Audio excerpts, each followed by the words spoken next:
ओम शांती. तिळगुळ घ्या, गोड गोड बोला. मकर संक्रांतीच्या आपण सर्वांस खूप खूप शुभेच्छा. सर्वप्रथम आपण मुरलीच्या आधी मकर संक्रांतीचे आध्यात्मिक रहस्य समजून घेणार आहोत. शास्त्रामध्ये म्हणलं जातं, मकर संक्रांतीचा अर्थ आहे की ज्या वेळेस सूर्य धनु राशीमधून मकर राशीमध्ये प्रवेश करतो त्यावेळेस त्याला मकर संक्रांती म्हणली जाते. अजून एक कारण आहे की सूर्याचं दक्षिण आयन पूर्ण होतं आणि उत्तर आयन मध्ये सूर्य प्रवेश करतो. तर मकर संक्रांतीचा जो सण आहे तर उत्तर आयन म्हणजे दिवस जो आहे तर हळूहळू वाढत जातो. ज्याप्रमाणे मकर संक्रांतीच्या दिवशी आपण तिळगुळ सर्वांना देत असतो, तसंच म्हणलं जातं की दिवस जो आहे तिळातिळाने वाढत जातो. दुसरं असं आहे की सर्व माता भगिनी ज्या आहेत तर सर्व आपल्या समान सुवासिनींना आपल्या घरी बोलवून हळदी कुंकवाचा कार्यक्रम ठेवतात. रथसप्तमी पर्यंत हा कार्यक्रम चालू असतो. तर एकमेकींना गृह उपयोगी वस्तू वाटल्या जातात, हळदी कुंकू दिलं जातं, विड्याची पानं दिले जातात, अत्तर लावलं जातं. तर या सर्व गोष्टी ज्या आहेत आणि मकर संक्रांतीच्या दिवशी एका मातीच्या मटक्यामध्ये वेगवेगळ्या प्रकारच्या धान्यांचे बीज ठेवले जातात आणि एकमेकांना हे वाण म्हणून दिले जातात. दुसरं तिळगुळ दिलं जातं. आता या सर्वांच्या पाठीमागे परमात्मा आपल्याला आध्यात्मिक रहस्य सांगतात. ज्यावेळेस ज्ञानाची सूर्य या सृष्टीवर येतात त्यावेळेस आत्म्याचा अंधकार जो आहे हा अंधकार नष्ट होतो.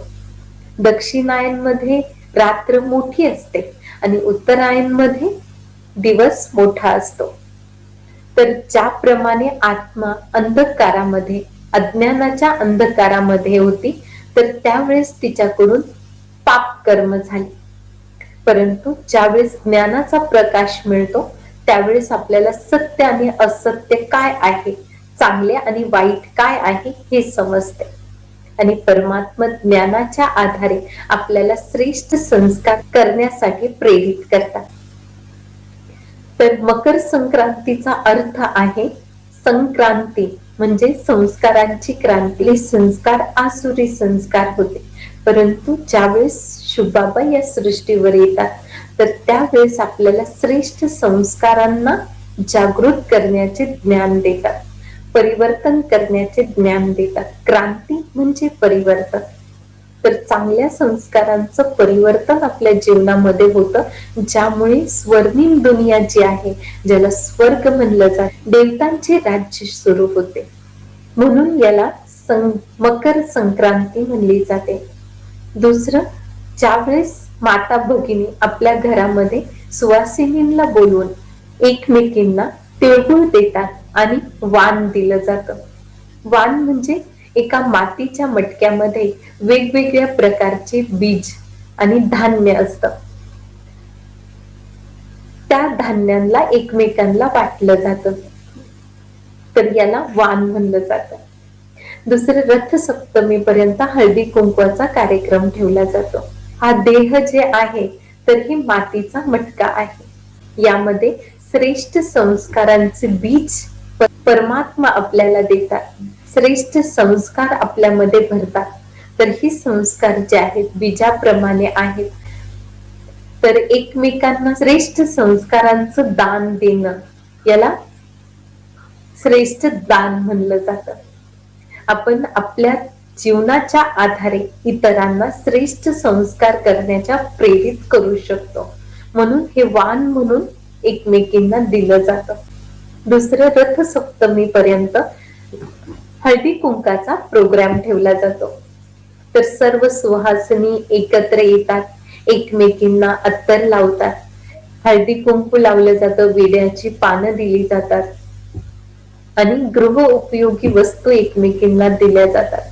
तर परमात्मा या पाठीमागचा अर्थ आपल्याला सांगतात की ज्यावेळेस आपण या सृष्टीवर श्रेष्ठ संस्कारांचं परिवर्तन माता भगिनींच्या द्वारेच होऊ शकतं. माता भगिनी मिळून सृष्टीवर स्वर्ग आणू शकतात. तर एकमेकींना दिव्य गुणांचं अत्तर लावायचं आहे.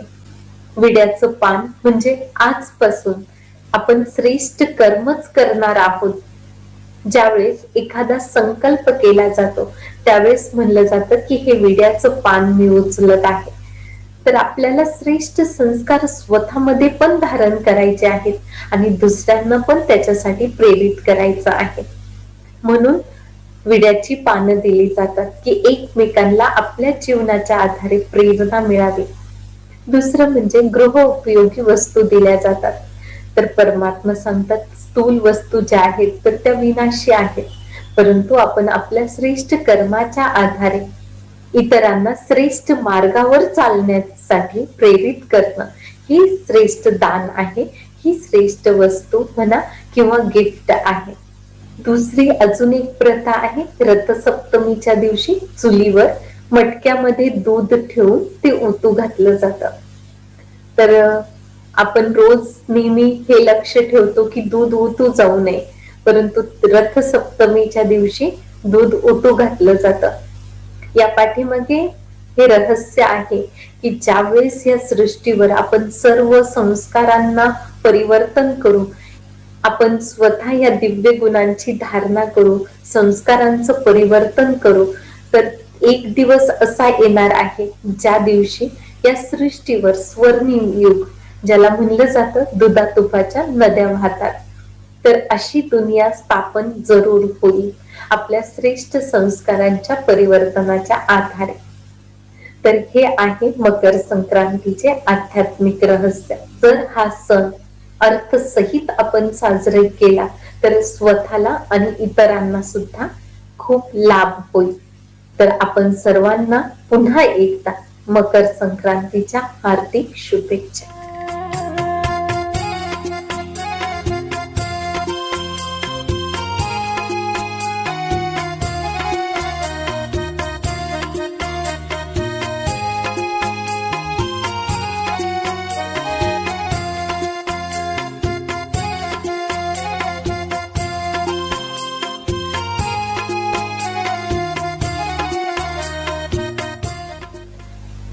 ओम शांती. तर आजची मुरली आपण 14 जानेवारी 2021 ची ऐकत आहोत. मुरलीचे सार आहे, गोड मुलांनो, बाबाजी शिक्षण तुम्हाला शिकवितात ते बुद्धीमध्ये ठेवून सर्वांना शिकवायचे आहे. प्रत्येकाला शुभ विद्याचा आणि सृष्टी चक्राचा परिचय द्यायचा आहे. प्रश्न आहे, आत्मा सतयुगामध्ये पण भूमिका वटविते आणि कलियुगामध्ये पण, परंतु अंतर कोणते आहे? तर आहे, सतयुगामध्ये जेव्हा भूमिका वटवते तर त्यामध्ये कोणतेही पाप कर्म होत नाही. प्रत्येक कर्म तेथे अकर्म होते, कारण तेथे रावण नसतो.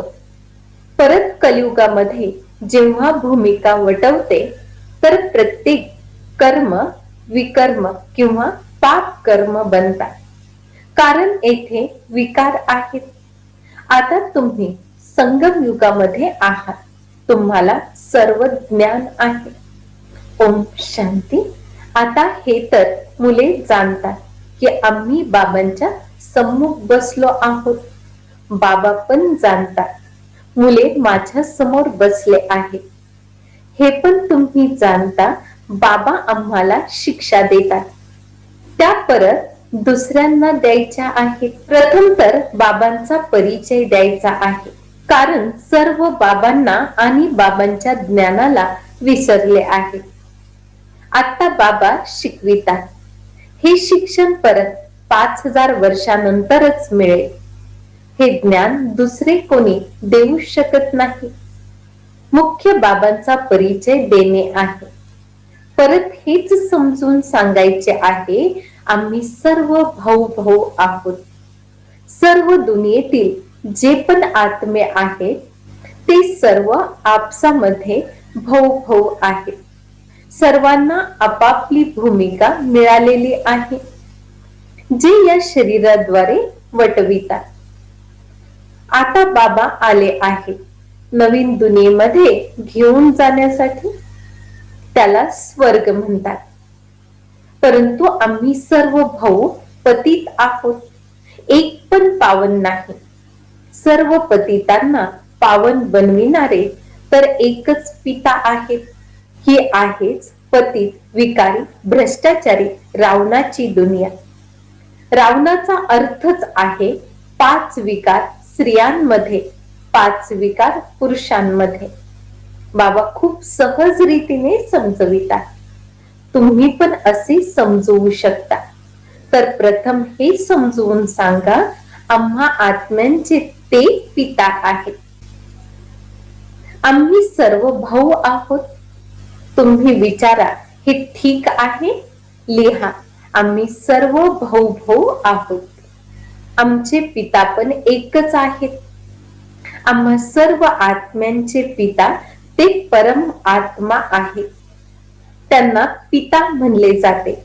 हे पक्के बुद्धीमध्ये बसवा, तर सर्वव्यापीच्या गोष्टी निघून जातील. प्रथम अल्लाहचे म्हणजे ईश्वराचा परिचय द्यायचा आहे. तुम्ही सांगा, हे चांगल्या प्रकारे लिहा. अगोदर सर्वव्यापी म्हणत होतो, आता आम्ही समजतो की ईश्वर सर्वव्यापी नाहीत. आम्ही सर्व भाऊ आहोत. सर्व आत्मे म्हणतात हे ईश्वर पिता, परमपिता. प्रथम तर हा निश्चय करायचा आहे की आम्ही आत्मा आहोत, परमात्मा नाही. न आपल्यामध्ये परमात्मा व्यापक आहे. सर्वांमध्ये आत्मा व्यापक आहे.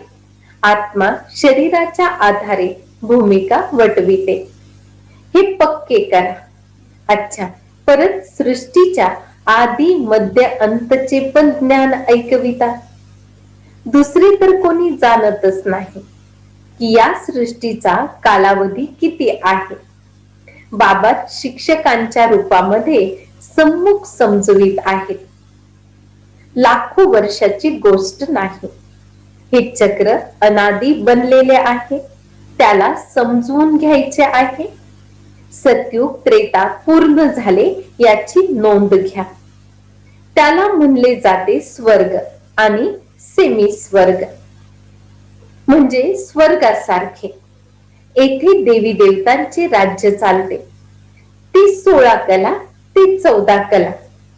हळूहळू कला कमी होत जातात. दुनिया जुनी तर जरूर होते ना. सतयुगाचा प्रभाव खूप भारी आहे. नावच स्वर्ग आहे, नवीन दुनिया. त्याचीच महिमा करायची आहे. नवीन दुनियेमध्ये एकच आदि सनातन देवी देवता धर्म आहे. प्रथम तर पित्याचा परिचय, परत सृष्टी चक्राचा परिचय द्यायचा आहे. चित्र पण तुमच्या जवळ आहे निश्चय करण्यासाठी. हे सृष्टीचे चक्र फिरत राहते. सतयुगामध्ये लक्ष्मी नारायणाचे राज्य होते. त्रेतामध्ये राम सीतेचे राज्य होते. हे अर्धा कल्प झाले. 2 युग झाले. परत द्वापार कलयुग येते. द्वापार मध्ये रावण राज्य. देवता वाम मार्गामध्ये जातात, तर विकारांची पद्धत सुरू होते. सतयुग त्रेतामध्ये सर्व निर्विकारी राहतात. एक आदि सनातन देवी देवता धर्म राहतो. चित्र पण दाखवायचे आहे आणि मुखाद्वारे पण समजवायचे आहे. बाबा आम्हाला शिक्षक बनून शिकवित आहेत. बाबा आपला परिचय स्वतःच येऊन देतात. स्वतः म्हणतात मी येतो पतितांना पावन बनविण्यासाठी. तर मला शरीर जरूर पाहिजे ना, नाही तर मी गोष्टी कशा करू. मी चैतन्य आहे, सत्य आहे आणि अमर आहे. आत्मा सतो रजो तमो मध्ये येते. आत्माच पावन आणि आत्माच पतित बनते. म्हणून म्हणले जाते पतित आत्मा, पावन आत्मा. आत्म्यामध्ये सर्व संस्कार आहेत. भूतकाळातील कर्म किंवा विकर्माचे संस्कार आत्माच घेऊन येते. सतयुगामध्ये विकार नसतात, कर्म करतात, भूमिका वटवितात, परंतु ते कर्म अकर्म होतात. गीतेमध्ये पण अक्षर आहे, आता तुम्ही प्रत्यक्षात समजत आहात. तुम्ही जाणता बाबा आले आहेत जुन्या दुनियेला बदलविण्यासाठी आणि नवीन दुनिया बनविण्यासाठी. जेथे कर्म अकर्म होतात त्यालाच सतयुग म्हणले जाते आणि परत जेथे सर्व कर्म विकर्म होतात त्याला कलियुग म्हणले जाते. तुम्ही आता संगम युगामध्ये आहात. बाबा दोन्हीकडच्या गोष्टी सांगतात. सतयुग त्रेता तर पवित्र दुनिया आहे, तेथे कोणते पाप होत नाही. जेव्हा रावण राज्य सुरू होते तेव्हाच पाप होतात. तेथे विकाराचे नाव राहत नाही. चित्र तर समोर आहे, राम राज्य आणि रावण राज्य. बाबा समजवितात हे शिक्षण आहे. बाबांशिवाय कोणी जाणतच नाही. शिक्षण तर तुमच्या बुद्धीमध्ये राहिला पाहिजे ना. बाबांची आठवण पण येते आणि चक्र पण बुद्धीमध्ये येते. सेकंड मध्ये सर्व आठवण येते. वर्णन करण्यामध्ये उशीर लागू शकतो. झाड असे होते, बीज आणि झाड सेकंड मध्ये आठवणीत येते. हे बीज अमक्या झाडाचे आहे, याद्वारे अशा प्रकारचे फळ निघतील. हे मनुष्य झाड कसे आहे याचे रहस्य तुम्ही समजता. मुलांना सर्व समजवले आहे. अर्धा कल्प राजाई कशी चालते, परत रावण राज्य होतात, परत रावण राज्य होते. तर जे सतयुग त्रेतावासी आहेत तेच द्वापार निवासी बनतात. झाडाची वृद्धी होत राहते. अर्धा कल्पाच्या नंतर रावण राज्य सुरू होते, तर मनुष्य विकारी बनतात. बाबांपासून जो वारसा मिळतो तो अर्धा कल्प चालतो. ज्ञान ऐकून वारसा दिला, ते प्रारब्ध भोगले म्हणजे सतयुगामध्ये सुख मिळाले. त्याला सुखधाम म्हणले जाते. तेथे दुःख नसते.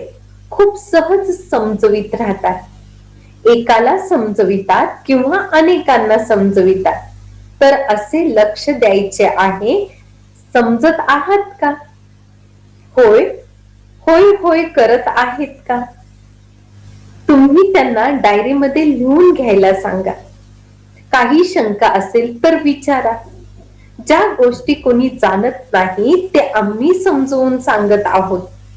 तुम्ही काहीच जाणत नाही तर काय विचारणार? बाबा तर बेहदच्या झाडाचे रहस्य समजवितात. हे ज्ञान आता तुम्ही समजता. बाबांनी समजविले आहे. तुम्ही 84च्या चक्रामध्ये कसे येता हे चांगल्या प्रकारे नोंद करा. परत यावर विचार करायचा आहे. जसे शिक्षक गृहपाठ देतात, परत घरी जाऊन त्याची उजळणी करतात ना. तुम्ही पण हे ज्ञान देता. परत पहा काय होते, विचारत राहा. ज्या वेळेस कोणी नवीन येतं त्यावेळेस आपण बाबा म्हणतात अशा पद्धतीने त्यांना समजवून सांगा. एक एक गोष्ट चांगल्या प्रकारे समजवून सांगा. पिता आणि शिक्षकाचे कर्तव्य समजवून सांगा. पिता शिक्षकाचे रहस्य समजवून सांगा. परत गुरुचे रहस्य समजवून सांगा. त्यांना बोलवितातच की येऊन आम्हाला पतितापासून पावन बनवा. आत्मा पावन बनते, परत शरीर पण पावन मिळते. जसे सोने तसे दागिने बनतात. 24 कॅरेटचे सोने घ्या, त्याच्यामध्ये काही मिळावट करणार नाही, तर दागिने पण चांगले सतोप्रधान बनतात. मिळावट केल्यामुळे तमोप्रधान बनतात. प्रथमतः भारत 24 कॅरेट खरी सोन्याची चिमणी होती, म्हणजे सतोप्रधान दुनिया होती. परत तमोप्रधान बनले आहे हे दुसरे कोणी मनुष्य गुरु लोक जाणत नाही. त्यांना बोलवितात येऊन पावन बनवा. ते तर गुरूंचे काम आहे ना. वानप्रस्थ अवस्थेमध्ये मनुष्य गुरु करतात. वाणीपासून दूरचे स्थान निराकारी दुनिया आहे. जसे आत्मे राहतात ही साकारी दुनिया आहे. दोघांचा हा मेळ आहे. तेथे तर शरीरच नाही. शांतीधाम मध्ये आत्म्याला शरीर नाही. तेथे कोणते कर्म नसतात. बाबांमध्ये सर्व ज्ञान आहे. पूर्वनियोजित नाटकानुसार त्यांना ज्ञानाचे सागर म्हणले जाते. ते चैतन्य सच्चित आनंद स्वरूप आहेत. त्यांना ज्ञानाचे सागर म्हणले जाते. बाबांना बोलवितात पतित पावन ज्ञानाचे सागर शिवबाबा. त्यांचे नाव नेहमी शिवच आहे. बाकी सर्व आत्मे भूमिका वटविण्यासाठी येतात, तर वेगवेगळे नाव धारण करतात. बाबांना बोलवितात, परंतु त्यांना काहीच समजून येत नाही. जरूर भाग्यशाली रथ पण असेल ना, ज्याच्यामध्ये बाबा प्रवेश करतील. तुम्हाला पावन दुनियेमध्ये घेऊन जातात. तर बाबा समजवितात, मी त्यांच्या तनामध्ये येतो, जे अनेक जन्माच्या अंतमध्ये आहे, जे पूर्ण 84 जन्म घेतात. भाग्यशाली रथामध्ये यावे लागते ना. प्रथम क्रमांकामध्येच तर श्रीकृष्ण आहेत. ते नवीन दुनियेचे मालक आहेत. परत तेच खाली उतरतात. सुवर्ण युगापासून चांदीच्या युगा, परत ताम्र लोह युगामध्ये येतात. आता तुम्ही लोह युगापासून सुवर्ण युगी बनत आहात.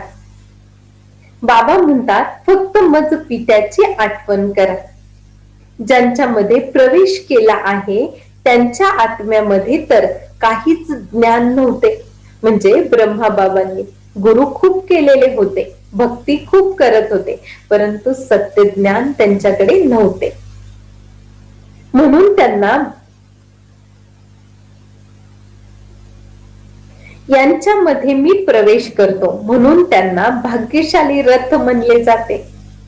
नाहीतर सर्वात उंच ते उंच लक्ष्मी नारायण आहे, यांच्यामध्ये प्रवेश करायला पाहिजे. परंतु त्यांच्यामध्ये परमात्मा प्रवेश करत नाही, म्हणून त्यांना भाग्यशाली रथ म्हणले जाते. रथामध्ये येऊन पतितांना पावन बनवायचे आहे, तर जरूर कलियुगी तमोप्रधान असेल ना. स्वतः म्हणतात मी अनेक जन्माच्या अंतमध्ये येतो. गीतेमध्ये पण बिनचूक अक्षरे आहेत. गीतेला सर्व शास्त्रमयी शिरोमणी म्हणले जाते. या संगम युगामध्येच बाबा येऊन ब्राह्मण कुळ आणि देवता कुळाची स्थापना करतात. अनेक जन्माच्या अंतकाळात म्हणजे संगम युगामध्येच बाबा येतात. बाबा म्हणतात मी बीज रूप आहे. मनुष्य सृष्टीरूपी वृक्षाचे ते बीज रूप आहे. कृष्ण तर सतयुगाचे रहिवासी आहेत. त्यांना दुसऱ्या ठिकाणी तर कोणी पाहू शकत नाही. पुनर्जन्मामध्ये तर नाव, रूप, देश, काळ सर्व बदलतात. शारीरिक ठेवणच बदलते. प्रथम लहान मुलगा सुंदर असतो, परत मोठा होतो, परत शरीर सोडून दुसरे लहान शरीर मिळते. हा पूर्वनियोजित खेळ आहे. नाटकामध्ये कायम स्वरूपी आहे. दुसरे शरीर घेतले तर त्यांना कृष्ण म्हणणार नाही. त्या दुसऱ्या शरीरावर नाव इत्यादी दुसरे होईल. वेळ, चेहरा, तिथी, तारीख इत्यादी सर्व बदलतात. विश्वाच्या इतिहास भूगोलाची हुबहू पुनरावृत्ती होत राहते. सतो रजो तमो गुण मध्ये यायचेच आहे. सृष्टीचे नाव, युगाचे नाव सर्व बदलत राहते. आता हे संगम युग आहे. मी संगम मध्येच येतो. मी तुम्हाला सर्व दुनियेच्या इतिहास भूगोलाचे सत्य सांगतो. सुरुवातीपासून अंत काळापर्यंत दुसरे कोणीही जाणत नाही. सतयुगाचा कालावधी किती होता हे माहित नसल्यामुळे लाखो वर्ष म्हणतात. आता तुमच्या बुद्धीमध्ये सर्व गोष्टी आहेत. तुम्ही हे पक्के करायला पाहिजे की बाबाच पिता, शिक्षक आणि सद्गुरू आहेत, जे परत सतोप्रधान बनण्यासाठी खूप चांगल्या युक्त्या सांगतात. गीतेमध्ये पण आहे, देहाची सर्व संबंध विसरून स्वतःला आत्मा समजा. परत आपल्या घरी जरूर जायचे आहे. भक्ती मार्गामध्ये भगवंताच्या जवळ जाण्यासाठी खूप कष्ट करतात. ते मुक्तिधाम आहे, कर्मापासून मुक्त. आम्ही निराकारी दुनियेमध्ये जाऊन राहतो. कलाकार घरी गेले तर भूमिकेपासून मुक्त झाले. सर्वांची इच्छा असते आम्हाला मुक्ती मिळावी. मोक्ष तर कोणाला मिळू शकत नाही. हे नाटक अनादि अविनाशी आहे. कोणी म्हणतील आम्हाला या नाटकामध्ये भूमिका करणे, येणे जाणे पसंत नाही, परंतु यामध्ये कोणी काहीच करू शकत नाही. हे अनादि अविनाशी नाटक पूर्व नियोजित आहे. एकालाही मोक्ष मिळू शकत नाही. मनुष्यांची तर अनेक प्रकारची मते आहेत. हे श्रेष्ठ मत श्रेष्ठ बनण्यासाठी आहे. मनुष्यांना श्रेष्ठ म्हणणार नाही, देवतांना श्रेष्ठ म्हणले जाते. त्यांच्या पुढे सर्व नमस्ते करतात, तर ते श्रेष्ठ झाले ना. कृष्ण देवता तर वैकुंठाचे राजकुमार आहेत. ते येथे कसे असतील? न त्यांनी गीता ऐकवली आहे. शिवच्या पुढे जाऊन म्हणतात आम्हाला मुक्ती द्या. ते तर कधी जीवन मुक्ती जीवन बंधामध्ये येत नाहीत, म्हणून त्यांना बोलवीत राहतात मुक्ती द्या. जीवन मुक्ती पण तेच देतात. अच्छा, गोड गोड फार फार वर्षानंतर भेटलेल्या मुलांप्रती मात पिता बापदादांची प्रेमपूर्वक आठवण आणि सुप्रभात. आत्मिक पित्याचा आत्मिक मुलांना नमस्ते. आम्हा आत्मिक मुलांचाही मात पिता बापदादांना खूप खूप आठवण आणि नमस्ते नमस्ते. धारणेसाठी मुख्य सारांश आहे. पहिला आहे, आम्ही सर्व आत्मरूपामध्ये भाऊ भाऊ आहोत. हा पाठ पक्का करायचा आहे आणि करवायचा आहे. आपल्या मूळ संस्कारांची आठवण करून संपूर्ण पावन बनायचे आहे. दुसरा आहे, 24 कॅरेट सोने म्हणजे सतोप्रधान बनण्यासाठी कर्म अकर्म विकर्माच्या रहस्ययुक्त गतीला बुद्धीमध्ये ठेवून आता कोणतेही विकर्म करायचे नाही. आजचे वरदान आहे, वेळेवर प्रत्येक गुण आणि शक्तींचा वापर करणारे अनुभवी मूर्त भव. विस्तारामध्ये बाबा म्हणतात, ब्राह्मण जीवनाची विशेषता अनुभव आहे. जर एक पण गुण किंवा शक्तीचा अनुभव नाही तर कधी ना कधी विघ्नाच्या वश बनणार. आता अनुभूतीचा कोर्स सुरू करा. प्रत्येक गुण किंवा शक्तिरूपी खजान्याचा वापर करा. ज्या वेळेस ज्या गुणाची आवश्यकता आहे त्यावेळेस त्याचे स्वरूप बना. ज्ञानाच्या रीतीने बुद्धीच्या लॉकर मध्ये खजान्याला ठेवू नका. त्याचा वापर करा, तेव्हा विजयी बनाल आणि वाहरे मी चे गीत नेहमी गात राहाल. आजचे बोधवाक्य आहे, नाजूकपणाच्या संकल्पांना समाप्त करून शक्तिशाली संकल्पांची रचना करणारेच दुहेरी हलके राहतात. अच्छा, ओम शांती. पुन्हा एकदा आपणा सर्वांना मकर संक्रांतीच्या हार्दिक शुभेच्छा. ही संक्रांत आपण आध्यात्मिक रूपाने साजरी केली तर त्याचा फायदा आपल्याला आणि सर्वांनाच होणार आहे. तर चला आपण अलौकिक रीतीने हा सण जो आहे तो साजरी करू. ओम शांती.